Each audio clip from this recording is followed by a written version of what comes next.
Pareciera ser que donde hay potencial de extracción de oro, es decir, minería suntuaria, sin demasiado valor para la humanidad, a la naturaleza solo le queda refugiarse en un parque nacional. Donde hay población, y por ende posibles puebladas como en la riojana Famatina, a la minería a cielo abierto le cuesta un poco más hacer pie. No logra obtener licencia social, incluso prometiendo espejitos de colores. Pero en la árida y despoblada Patagonia Austral, en Santa Cruz, cierta falta de resistencia social había abierto la puerta para que la voracidad minera alcanzara la alambrada de un área protegida y golpeara, incluso, a las puertas de un tesoro arqueológico. En efecto, el cañadón del río Pinturas y la cueva de las Manos estuvieron en peligro cierto de ser contaminados o destruidos. Hace unos años, el Ministerio de Energía y Minería había otorgado un permiso de exploración a la británica Patagonia Gold en terrenos próximos a la cueva de las Manos, cuyas pinturas rupestres, que datan de 7350 años antes de Cristo, constituyen la más antigua expresión de los pueblos sudamericanos de la que se tenga conocimiento. Cuando trascendió aquella noticia, distintas organizaciones defensoras del medio ambiente protestaron por la medida.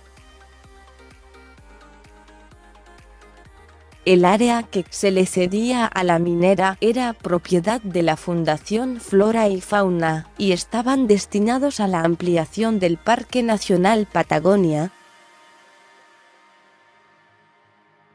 Estaba claro que no podía desarrollarse minería ni ningún otro tipo de actividad extractivista dentro de un área protegida. El problema que se planteaba era cuán cerca de un área protegida podía estar un emprendimiento de estas características.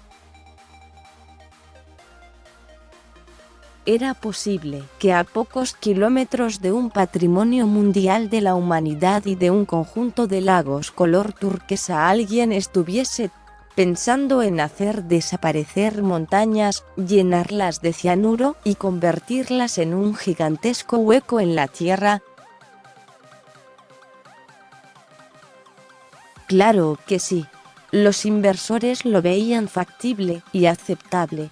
Ya se sabe que cuando la minería a cielo abierto se instala, a diferencia de un polo de desarrollo turístico sustentable, comienza a llevarse bien lejos la riqueza, y cuando abandona el territorio solo deja contaminación y pozos. Para no hacer extensa esta historia, digamos que finalmente la historia terminó bien. Aquella estancia, Los Toldos, en cuyo predio se encuentra la Cueva de las Manos, adquirida a fines de 2015 por la Fundación Flora y Fauna, pudo pasar a manos del Estado hace pocos meses. Ese predio hoy ya forma parte del sistema de áreas protegidas. Las idas y vueltas políticas y el desgaste jurídico y emocional valieron la pena. Pero el desgaste fue innecesario. Nunca debió haber sucedido.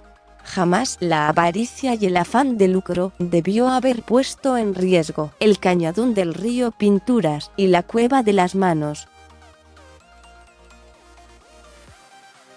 Hoy, que todo ha pasado, hay algo que se puede ver con mayor claridad. El debate que terminó no es sobre la megaminería. Era sobre la ética en el capitalismo y los límites de la codicia. Seguí leyendo. Reciclar papel. Una actividad que ayuda a salvar bosques. producir menos basura y ahorrar dinero y energía. A 4 décadas de la prohibición del ingreso a sus aguas, el Río de la Plata busca recuperar su balneabilidad.